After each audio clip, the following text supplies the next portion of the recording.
ہے، یعنی میں آپ کے سامنے یہ جو لکھائی ہے، جو کتاب ہے اللہ تعالیٰ کی کتاب، اس کتاب کی میں پڑھائی کر رہا ہوں آپ کے سامنے. یہ جو پڑھائی کر رہا ہوں تو یہ پڑھائی جو ہو رہی ہے تو یہ اس کو اللہ تعالیٰ کے علاوہ کوئی بنا نہیں سکتا. اصل میں یہ اللہ تعالیٰ اس آیت کے اندر بتا رہا ہے. تو ہر عنوان کے تحت، ہر چیز کے تحت جو بتائی جا رہی ہے بات، تو یہ اللہ تعالیٰ کی طرف سے ہے. یہ اپنی طرف سے کچھ نہیں ہے، کوئی ایک بشر کا کام نہیں ہے کہ وہ اپنی طرف سے کوئی اس کے بعد اندر شامل کر لے. اور اللہ تعالیٰ خود اس بات کے اندر، یعنی اس بات کو وضاحت کر رہا ہے کہ یہ خود اللہ تعالیٰ اپنے طرف سے پڑھائی کرا رہا ہے. ہم کو جو چیز جو سمجھ میں نہیں آتی تھی، بہت ساری چیزیں ہم کو نہیں معلوم تھی، وہ چیز کی جب ہم کو نالج ہو رہی ہے، جو اس کا علم ہمارے سامنے آیتوں کے ذریعے سے آ رہا ہے، تو یہ اللہ تعالیٰ کی طرف سے ہو رہا ہے. تو اصل میں یہ جو ہو رہا ہے تو یہ اللہ تعالیٰ صراط مستقیم کی طرف ہدایت کر رہا ہے، صراط مستقیم کی طرف ہدایت کر رہا ہے. تو ایسے بہت ساری چیزیں تھیں، انشاءاللہ آپ کے سامنے رکھنے کی کوشش کی. پھر اللہ تعالیٰ نے بشر کے تعلق سے اور سورہ شعراء کی 52 نمبر کی آیت ہے، اس میں بتایا ہے کہ وَكَذَلِكَ أَوْحَيْنَا إِلَيْكَ رُوحٌ مِّنْ أَمْرِنَا مَا كُنْتَ تَدْرِي مَا الْكِتَابُ وَالْإِيمَانُ وَلَكِنْ جَعَلْنَاهُ نُورًا وَنَهْدِي بِهِ مَن نَّشَاءُ مِنْ عِبَادِنَا وَإِنَّكَ لَتَهْدِي إِلَىٰ صِرَاطٍ مُّسْتَقِيمٍ. سورہ شعراء 52 نمبر آیت ہے.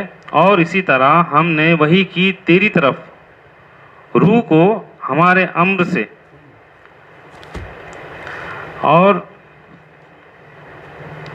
تو ادراک نہیں رکھتا تھا کہ کتاب کیا ہے اور ایمان کیا ہے، لیکن ہم نے اس روح کو نور روشنی بنا دیا. اس کے ساتھ ہم اپنے بندوں میں سے جس کی چاہتے ہیں ہدایت کرتے ہیں. بے شک تو بشر سیدھے راستے کی طرف ہدایت کرتا ہے. یہ ایک آیت ہے صاحب جس میں اللہ تعالیٰ بتا رہا ہے کہ اس سے پہلے جب تک اللہ تعالیٰ ہم کو وحی نہیں کرے گا، جب تک اللہ تعالیٰ ہم کو اس آیت کے ذریعے سے متاثر نہیں کر دے گا، جب تک ہم اس کتاب کو پہچان نہیں سکتے، اس کی پڑھائی کو پہچان نہیں سکتے. خود اس آیت میں بتا رہا ہے اللہ تعالیٰ کہ تم اس سے پہلے نہیں جانتے تھے یہ کتاب کیا ہے، ایمان کیا ہے اور اس کی پڑھائی کیا ہے. تو اس تعلق سے اللہ تعالیٰ خود اس آیت میں بتا رہا ہے کہ جب تک ہم وہی نہیں کر دیتے، وہی کا معاملہ ایسا سلیکٹڈ کچھ ایک قوم کی حد تک اور کسی ایک زمانے کے حد تک کے محدود نہیں تھا، جبکہ وہ قیامت تک کے جاری ہے. نازل ہونا اور وہی ہونا اللہ تعالیٰ کی طرف سے، جس بندے کے تعلق سے اللہ تعالیٰ یعنی چنتا ہے، اللہ تعالیٰ اس کو متاثر کرنے کے لیے چن لیتا ہے. تو اسی طریقے سے اللہ تعالیٰ اس آیت میں خود بتا رہا ہے کہ اور اسی طرح ہم نے وحی کی تیری طرف ہے. ہر زمانے میں ہر پریزنٹنگ یہ آیت جو پڑھی جا رہی ہے آپ کے سامنے، یہ ہر آیت ہر انسان کے لیے قیامت تک کے رہیں گی، یہ آیت پڑھی جائیں گی.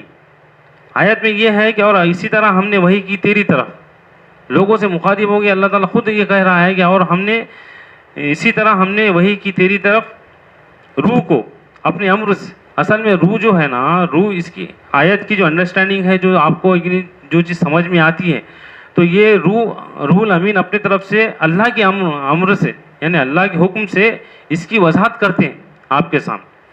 تو خود ایک آیت میں اللہ تعالیٰ نے خود بتایا ہے ایک جگہ. تو اس کی اصل میں وضاحت یہی ہے کہ اللہ تعالیٰ یہ خود بتا رہا ہے کہ ہم جس کو چاہتے ہیں صراط مستقیم کے لیے جو چن لیتے ہیں، اور وہ روشنی میں اس کو روشنی بنا دیتے ہیں اپنے بندوں میں سے جس کو چاہتے ہیں. تو اللہ تعالیٰ اس آیت میں یہی بتایا ہے. تو اللہ تعالیٰ سے دعا ہے کہ اللہ تعالیٰ ہمیں صراط مستقیم اور ہدایت کی طرف یعنی بڑھانے کی توفیق دے، اور ہمیں اس کے اوپر چلنے کی توفیق دے. آمین. وآخر دعوانا الحمدللہ.